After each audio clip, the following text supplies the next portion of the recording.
Welcome to Renegade Thinkers Unite, a show that will help you transform your marketing from mere messaging to programs that break the rules and make a difference.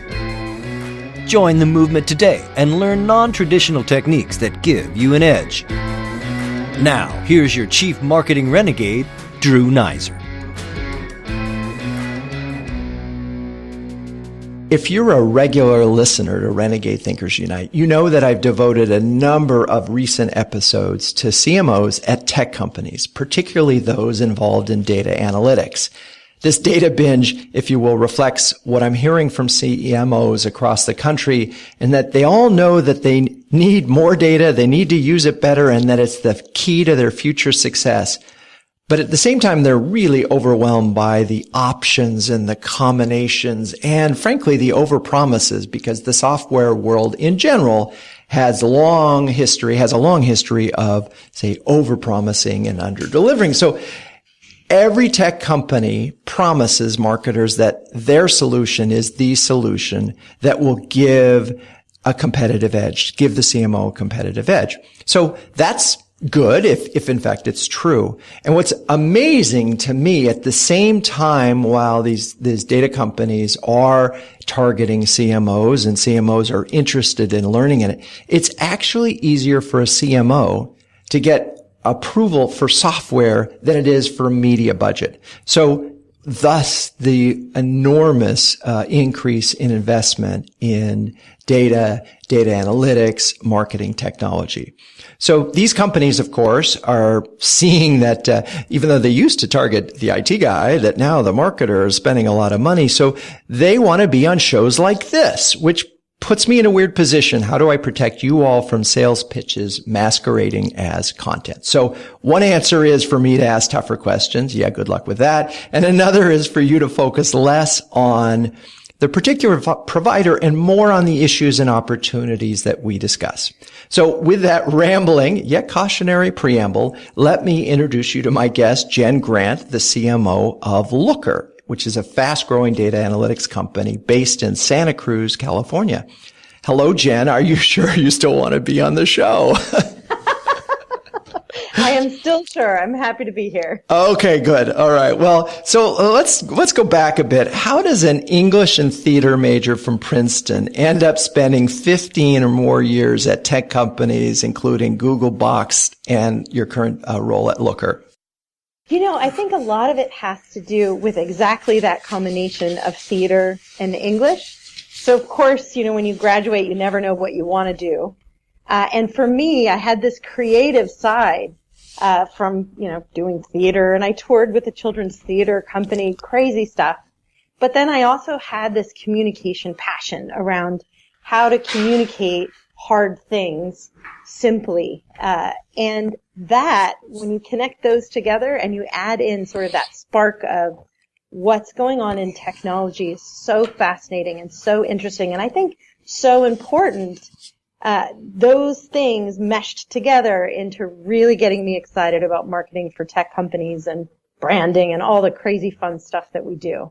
Well, it's funny because when students ask me, you know, what to major in to prepare for a career in marketing and advertising, and I always say English, which is not what they're expecting, because they say, well, if you can write, you can think, and that's a good place to start. But then the other thing that sort of others that are particularly ambitious, I just say go straight to Silicon Valley, because that's, in my opinion, that's where so much of the talent and excitement and growth is happening, not just in tech companies, but in marketing technology. And so it's really an exciting place to be. So here you are. You've done both of them. So wow. See, it works. See, I wasn't just making that up. Okay. So let's dwell on your experience at Google for a moment. And I know you worked on Gmail, but to me, the genius of Google is that Google search has perhaps the simplest, most elegant design of any product in the world. And I'm always blown away, and we could just sort of bow to the simplicity of it. But I'm really curious, what were some of the key things that you learned while you were there that you've taken with you? Oh, yeah. So, my time at Google was super foundational for how I think about marketing and where my strengths are. And it actually came even before Gmail. It came with Google Book Search. So I was actually a part of the small team that announced to the world that Google was scanning all the libraries in the world and that we were going to bring every book ever to be searchable on google.com. And so it was being a part of this grand, amazing vision and then getting sued by the publishers and sued by the Authors Guild. And so as a marketer, where part of my job was to get publishers and authors to let us search their book and let us, share more of it than just a tiny little sentence. It was a huge communication challenge. Like, how do you sell an experience to a publisher that's a part that their association is suing you? So that was incredibly foundational in crisis management, but really in how do you explain the heart and the core of what you're doing in a way that everyone can go, oh, I might not like you, but I get that. It's really interesting. I hadn't really thought about that challenge, but it reminds me of several years ago when YouTube was coming on, and they wanted to run, clips from network shows like Saturday Night Live, and NBC sued and said, no, you got to stop, take those down. And then a few years later, they realized, oh my God, this is the biggest marketing opportunity we've ever had. And, nobody was really paying attention to Saturday Night Live. And suddenly they're getting videos that are getting 2 million views. And guess what? Their ratings went up. So I do think that every industry sort of sees these new technologies initially and is sort of myopic about, whoa, this is going to hurt. When in fact, did that turnaround happen in the publishing industry? Sort of. I think that, once you hit a legal case, I believe it was 12 years before it finally got resolved. And I don't even know the details of the resolution, only that on Facebook, all of the old team, 10 years ago, all of us started going, woohoo, finally. Of course, none of us are at Google anymore. So it just took so long. But I do think it's getting closer. I think there's a lot more understanding that, the knowledge of the world used to be in books. And then the internet came along and became the portal of choice for I have a question as opposed to an encyclopedia or a dictionary. And so being able to get those books side by side with all the websites in the world is critical to understanding all the knowledge that's out there. So we're closer to that vision. I don't think we're there. Got it. So, I've just sort of, many historians lament the burning of the famous Library of Alexandria, which evidently had the largest collection of books in the world at the time. And that's such a random thought, but we can move on from that morning. But you said your key foundational marketing takeaways were from that. And I'm not sure I was clear what you took away and how you've applied that in your subsequent jobs. Yeah, the key was, how do you really connect with people with a message? So what was easy to Google and to folks, engineers and product managers at Google, well, just tell people how the UI works. Just tell them, we're not sharing all of the text of the books. We're just sharing a sentence. Just keep saying a sentence, or say card catalog. But none of those things emotionally appeal to anyone. And when we really hit our stride was when we got down to really the core of what we were doing, which was 70% of the world's books are in a library, and they are not for sale, and they are not in the public domain. They're not publicly available. And those 70% of the world's knowledge could be searched if we're able to scan these libraries. And that was the moment where we finally hit on something that everyone could kind of get, like go, oh, wow, that's a lot of knowledge that nobody can search. And to me, that was really the learning, is how do you get that message down to something simple enough that people finally get that emotional response. Yeah, it's funny you say that, because it reminds me of sort of when Jobs was launching the initial iPod, and it was, how do I get that? And then it was suddenly 10,000 songs in your pocket, and you went, bingo! I want, all right, I want that. And so that notion of simplicity, is hard. And it's sort of it really is. Everybody talks about the need for a simple message, but it's hard to get there. And it sounds like you went through sort of a number of iterations before you got to the one that really tugged at, it sort of got at the deeper truth here. Which I think is really interesting. So, okay. As we sort of wrap up this segment, I'm curious, you've been at Looker now for 2 years. Do you think you can boil Looker's story to just a few words? Few more words than that, but I'm pretty close to getting there. Yes. Basically at Looker, most companies have one of two problems. You either can't get the data because the systems are complex, or there's chaos. Everybody has a chunk of data that they're analyzing, and then you get into a room and you fight about it. And at Looker, what we've done is solved that problem, creating a platform that everybody in the company can access and analyze and do all the things they need to do. And they still have the data analyst still has the control to make sure that all the metrics are defined, all the data is properly attributed, that everything is correct. So that's the problem we solved. So okay. I haven't gotten it down to the... No, we're going to take a quick break. And when we come back, we're going to go over that again so that my 91-year-old dad, who is a listener, and is going to be able to understand this, really clearly. So we'll be right back. Hey, it's true. I was at a conference the other day and somebody looked at my saw lapel pen and said, "What's up with that?" And I said, well, what's the one thing that marketing has always had to do? Forget digital, forget all this stuff. What is the one marketing imperative?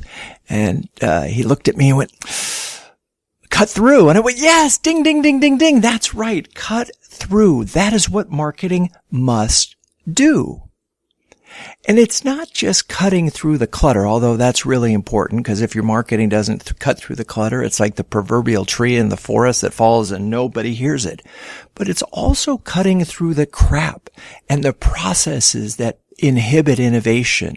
We've been working a lot lately with some CMOs to help them cut through the crap and get at the essence of what is their big idea. And how can they make a case to expand that idea across their business? That, to me, is cutting through.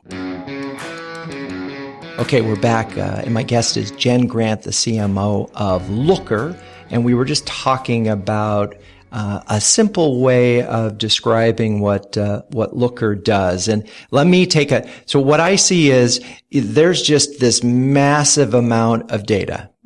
First-party data, third-party data, all sort of floating in the company, and some of it is outside the company. And what you guys do is enable that data to be sort of seen and acted upon. Is that sort of... That's right. Okay. Yeah. And so let's get specific. What does that, so from a business, application standpoint, maybe there's a client that you could share a sort of simple story of how they were able to get a picture and grasp on some data that they were then able to turn into, either marketing or products or something.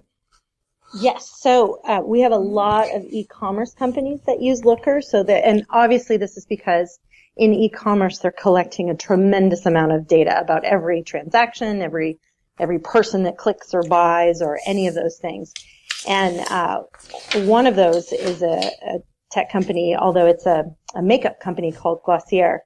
And they use Looker because when people come and buy, they actually want to connect these silos of data across their company so they can say, people who buy this product are tending to return it more often. And in one particular case, it was the color of lipstick. And this particular color kept getting returned. And because they were able to see the return data and connect it with the website data, they could start to recognize, aha, there's something wrong. And it turned out that the color was displaying on the website in sort of a more purpley tone. And so people would buy and then they would return. This is not the color I wanted. And so they were able to quickly adjust and say, okay, we actually have to fix the picture, or we have to put something on the particular page that says this is more purple than it looks on your screen. And they ended up changing the picture, and they were able to slow down the returns that were coming on that particular product. So that's one, tiny example, but that's the kind of thing. No, and that's good. That really helps me understand how this fits in. And I imagine there's a lot of different data sources that are feeding that information. You have purchase data on one side. You have return data that hopefully is coming in through the same system. But there might have been an email where the complaint came in, right? Versus say the website where it was purchased. And there might have been a complaint on social even to sort of do that. So I'm just curious, in that particular example, it sounds like a design problem, if ironically someone, right, and this is really tricky because web color and natural color are often slightly different. I mean, it's really, and everybody's monitor has a slightly different hue. So it really must be tricky. But putting that aside, is this the kind of thing that at some point, machine learning would sort of be able to match, or is this sort of, you needed the Sherlock Holmes to sort of put the two and two together? I think a little bit of both.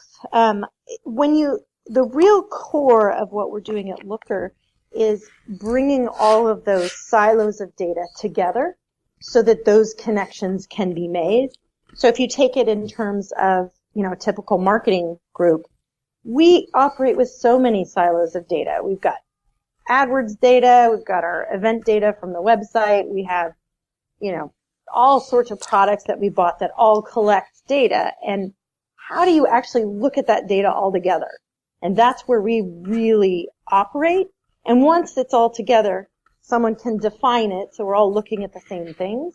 And then anybody can analyze it. So, once machine learning really comes online, that ability, we're a platform, so hook into that data, hook into the definitions, and do, whatever is necessary to operationalize the feedback loop of this is happening, what do we do to fix it? So right now, I think it's humans doing it, but I do think over time that's something that would kick in. So, and I'm trying to sort of wrestle with all of this because I hear all the data inputs.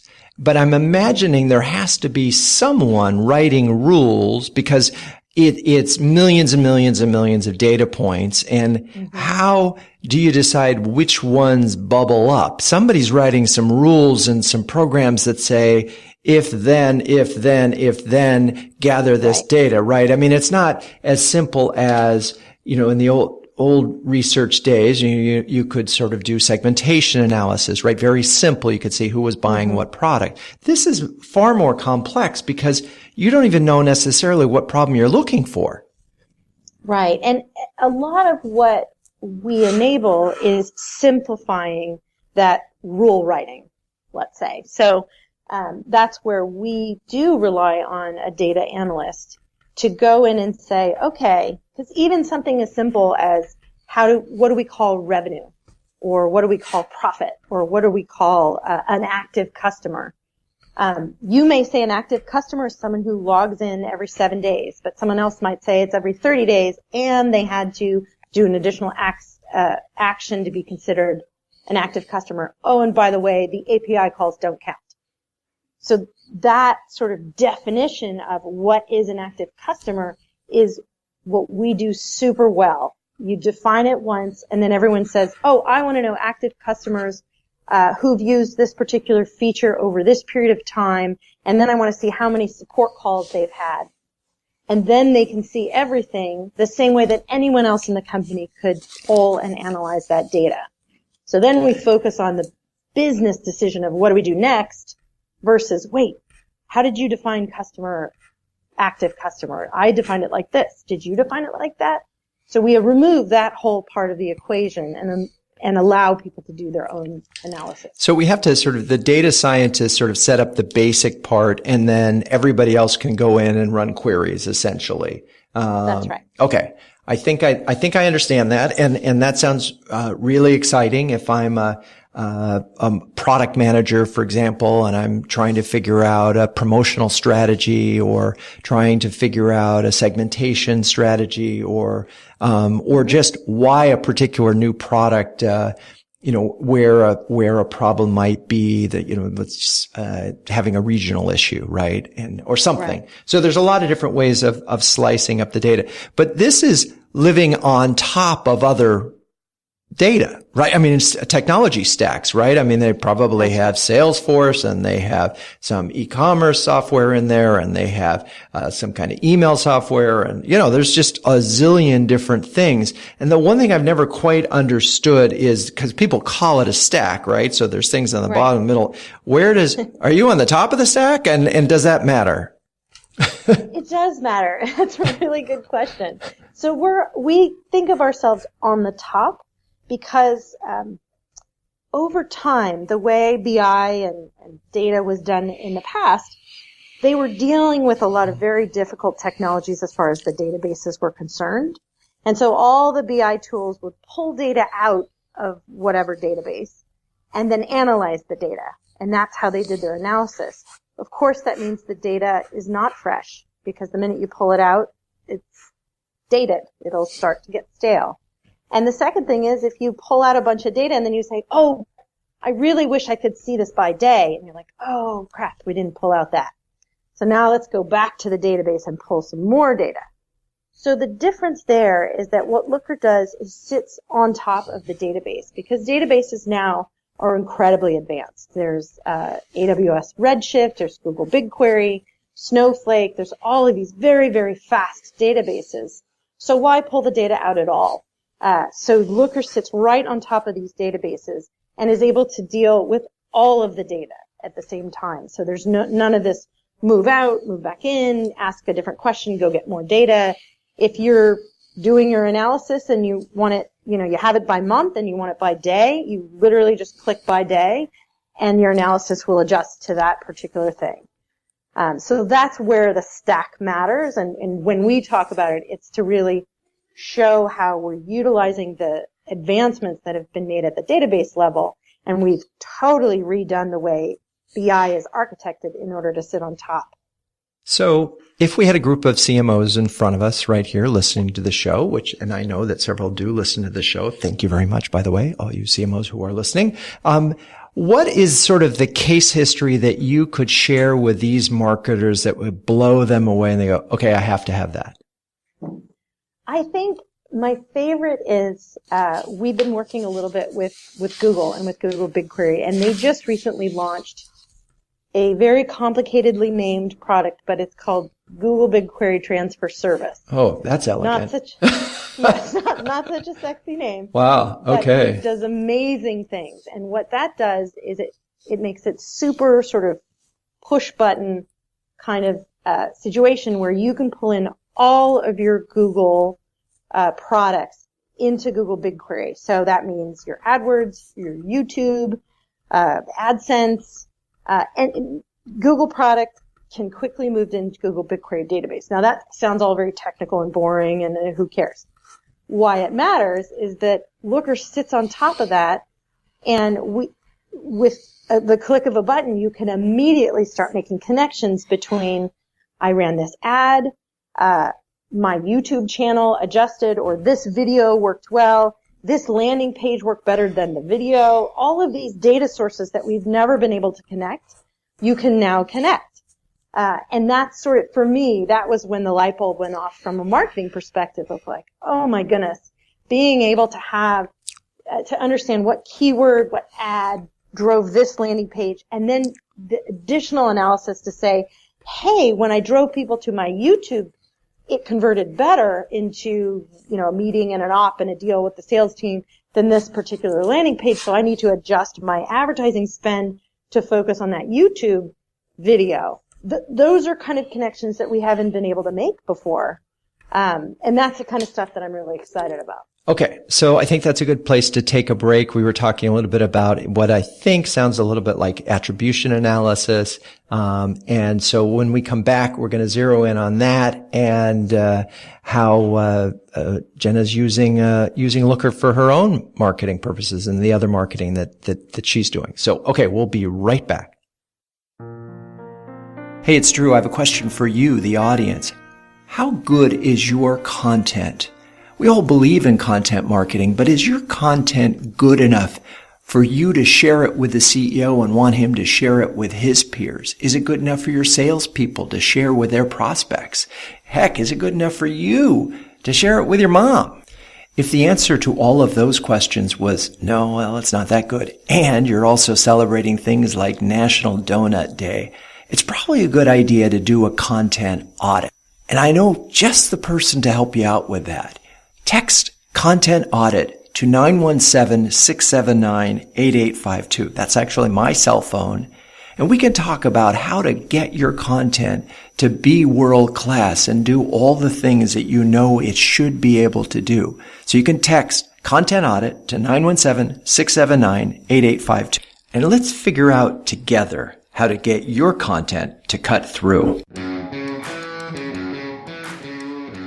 Okay, we're back, and my guest is Jen Grant, who is the CMO of Looker, and she was just talking about how clients are using Looker to sit on Google's BigQuery transfer service, and we're getting tech really geeky here really fast, but the idea being that you could track essentially a sale or an action in the Google universe, with a lot more transparency and clarity, such that you would know that a YouTube view was worth a lot more than, say, an AdSense view. Is that a fair characterization of what you just said, Jen?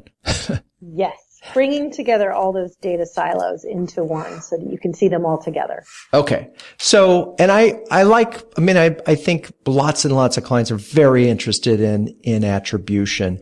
It's interesting to me, and I'm going to step back for a second. When you took the job a couple of years ago at Looker, you talked about, well, data scientists sort of know who you are, but the world at large has no idea that you have essentially said you have an awareness problem. So I'm curious, in the last 2 years, what kind of marketing you've done that's helped you move the needle. Absolutely, yeah. So it started with, right where we started this conversation, it started with getting the messaging from sort of a very feature-oriented, list of things that are great that we do, and turning it into something that hopefully we can start to speak to a pain point. So it was redid the website, redid the messaging. That was where everything started. So that was step one. Step two is starting to talk more to the press, starting to speak at conferences, getting my CEO out there, getting other folks in the company speaking and telling the vision of not just, hey, we solved the why do I have to wait for data problem, but also what does the future look like? What does a data platform mean that you as a business can do, so that we're talking to sort of the CEO in, look how competitive your company can be with this, centralized, amazing data platform that can serve your entire company versus all these silos of data with support and product and finance and marketing, etc. So those were sort of the first two steps. And then, of course, as all CMOs know, a million other things. Exactly. So, and I was, what intrigued me in earlier written correspondence, you mentioned that even though you're in the data and one would presume that you are very sort of digitally driven, you noted that, and I'm going to quote you, that you really want to push more face-to-face marketing. And I thought, and I'm going to keep reading because you said, and as much as we've all built out our tech stacks with tools that make everything optimized and more effective, you're seeing that your face-to-face events, from dinners to conferences, are very effective. To me, that's a really interesting and unexpected zig, if you will, because everybody's sort of, right? Particularly for someone who is essentially selling digital technology of one form or another. So talk to me about what's going on with your events and why you want to do more of that. Yeah, it started by this little blip we actually saw in the data, where every time we showed up at a conference, we'd count the leads from the conference, et cetera, but we would see in our uniques to the website, our views of the website, they would go up. So we started to realize, okay, our events are bringing us organic awareness, we've got to understand that it's more than just, the scanned badges, that there's more going on here. And then the second piece happened when I hired this amazing field marketer, Carrie, who spent a lot of time very closely with the sales team. And she ended up hiring what she calls territory development marketers, who she aligned with each of our sales groups. And after diving in, and we started testing sort of account-based marketing and how can we prospect and how can we help our sales reps by saying, here are your 10 accounts. What can we as marketers do? We started to see these fascinating things happen. One of them happened in Chicago where we had a dinner. Of course, we'd been sending emails to all these prospects from we have an SDR team. And then we had a dinner and said, okay, come meet with 10 of the most interesting data people in your town, in Chicago. And we had some funny responses. There was a really big airline company. Their head of BI said, well, I've been getting your emails, meh. But then I thought, hey, that's okay, fine. I'll go meet for dinner. And then we had a sales rep that got to spend 30 minutes sitting next to this incredibly important person, hearing about what are the things they're worried about, what are the things they're working on at their company, what are the problems that they want help with, which is just like unbelievable kind of access that we were able to do through this kind of invite to the dinner and more face-to-face and a casual conversation. And so we started doing them all around the country. And the third sort of fascinating thing that happened is that our TDMs came back to the marketing team and said, our regions need different messaging. Each region of the company has a different flavor. They have a different group of people that need different things. Their pain points are different. And when we talk to them, we need to be more targeted in how we message. And so that regional understanding, we could then feed back into the machine with our homepage and optimization and how do we target geographically our messaging and our advertising. All of the sort of the machinery of marketing could then be fed by this really deep understanding of the people in each of these regions. So it was a really interesting insight, and it's got me really jazzed about, kind of some new things that are coming up that we as marketers can do. Wow. Okay. I have a lot of different things to comment on there. First, just the potential notion that interesting data people could be an oxymoron. Secondly, what are TDMs? Territory Development Manager. Okay, good. Territory and marketing. Got it. Okay. And then the third thing that I thought was so interesting, the way you described the dinners, and whenever I hear about a salesperson sitting next to a potential customer for a half an hour, I get very nervous because I'm afraid they're going to sell. And what it sounds like is that these actually became a great source of learning and knowledge and ultimately content that you could share. And so your folks got smarter about, what to say and who to market to and how to talk to them and all those things. So it wasn't just a, hour and a half, sales pitch. It was really an interesting, opportunity to listen and learn, and then sell. And then sell. Yeah. And that's the key is you don't want a sales rep to stand up and do a demo or, show the pitch deck or it's really about establishing a relationship and maybe introducing a customer to a prospect to say, oh, hey, this person's working on these things and has been, trying to pick a new database or, something. And that sounds like what you're looking at too. You guys should chat about what you're learning and what your questions are. That kind of connecting people and then just being there as the helpful consultant has been really effective. Because you're there and in theory an expert and could answer questions that come up in the thing. So I think that's really interesting. And I love the fact that we've actually gotten human to human here in B2B marketing, and how that's so important. I thought the point that you made about the regions needing different messages was interesting, intriguing, and then somewhat problematic to me if the goal is to sort of have one overarching brand idea and then sort of regional variations. And so how do you make sure that you still have sort of one story but still that is customized per region, or do you not even bother? That's right.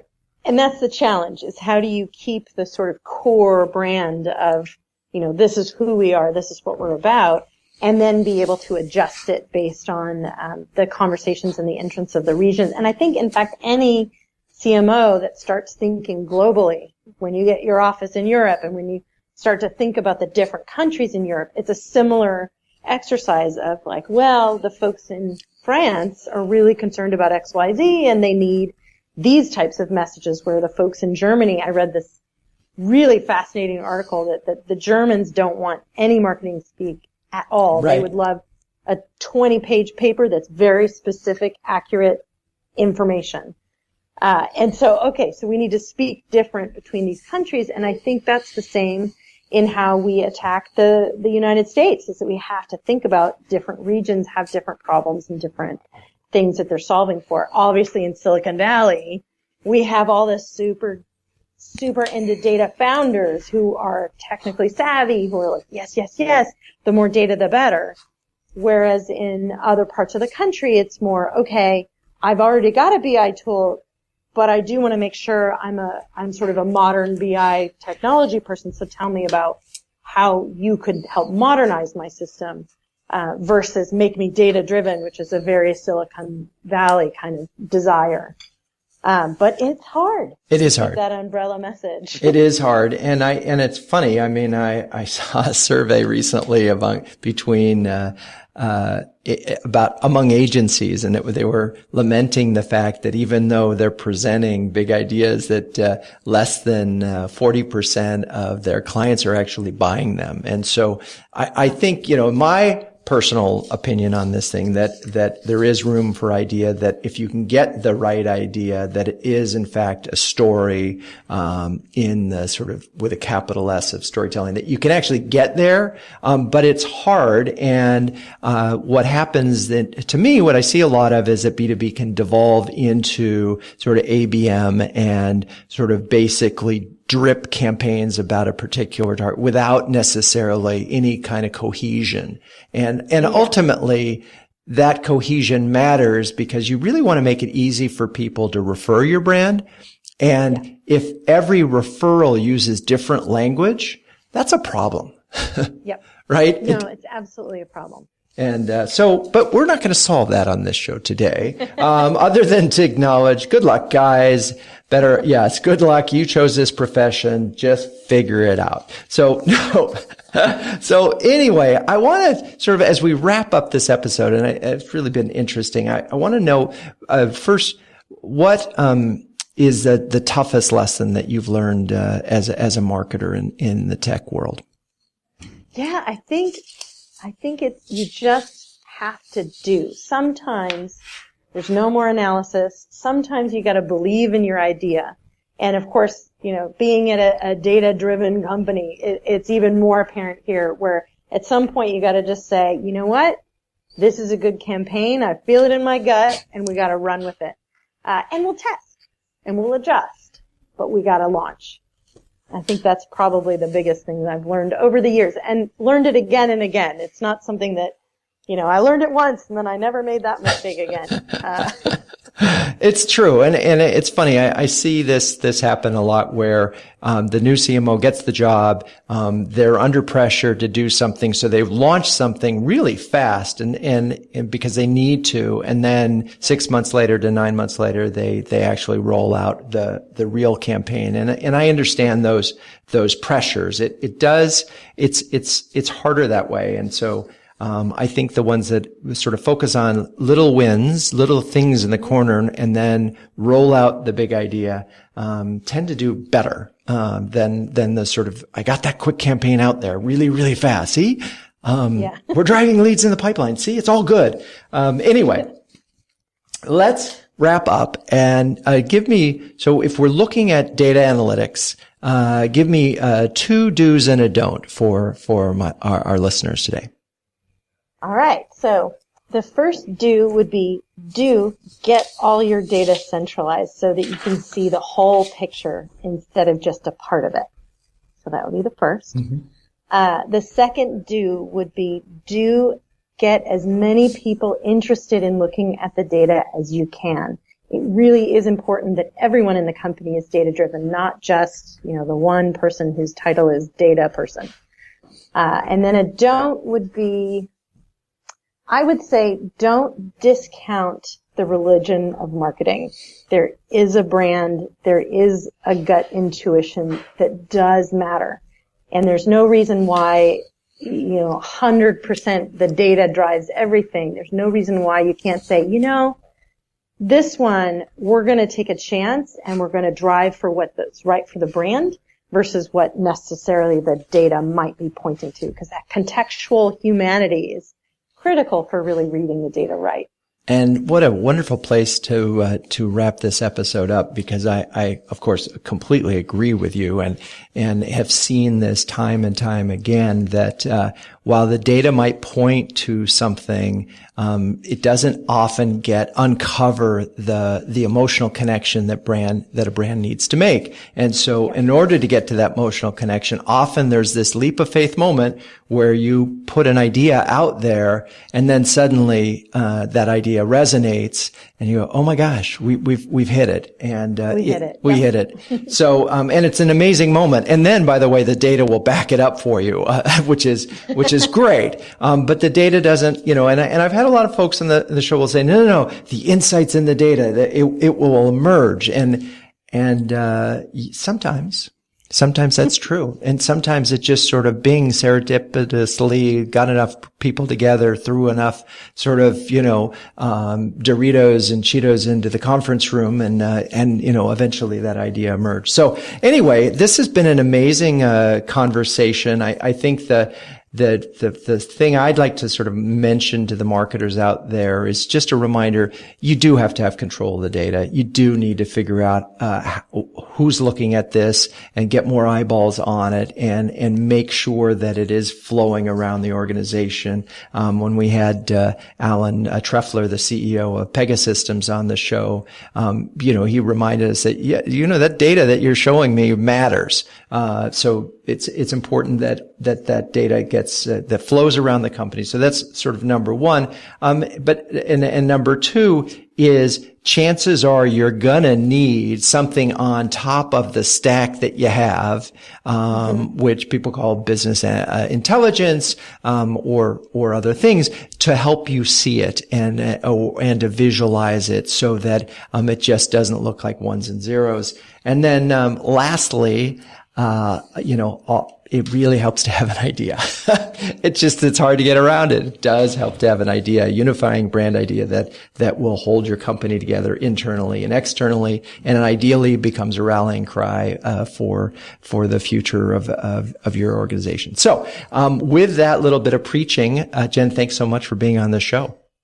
You're welcome. It was a pleasure. And to all you listeners, thank you again. Feel free to share the show with your friends, write a review, subscribe on any of your favorite podcast channels. And until next week, keep those renegade thinking caps on and strong.